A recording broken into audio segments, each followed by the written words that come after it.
xildhibaan maxamed abiib oo ka mid ah xildhibaanada golaha wakiilada Soomaaliland ayaa maanta lagu xiray garoonka diyaaradaha ee magaalada Hargeysa.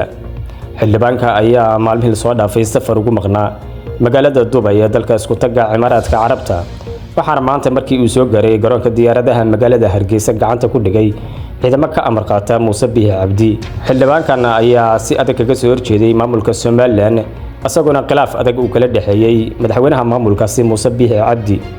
waxaana jiray isku day ay doonayaan xildhibaanada golaha wakiilada Soomaaliland in ay xasaanada kaga xayuubiyaan xildhibaankani, waxaana taas ay keentay inuu safar ugu baxo magaalada Boorame ee caasimadda gobolka Awdal, halkaas oo ay doorashadiisu ahayd.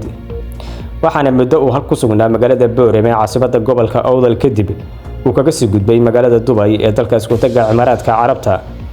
waxaana maanta markii uu soo gaaray garoonka diyaaradaha magaalada Hargeysa halkaasi gacanta ku dhigay ciidamo ka amar qaata maamulka Soomaaliland. ilaa hadda ma jiraan wax war oo ka soo baxay Soomaaliland ee ku aadan xarigan loo geystay xildhibaan maxamed abiib, lamana ogaa sida ay kaga falceli doonaan shacabka gobolka Awdal oo ayagu soo doortay xildhibaankani.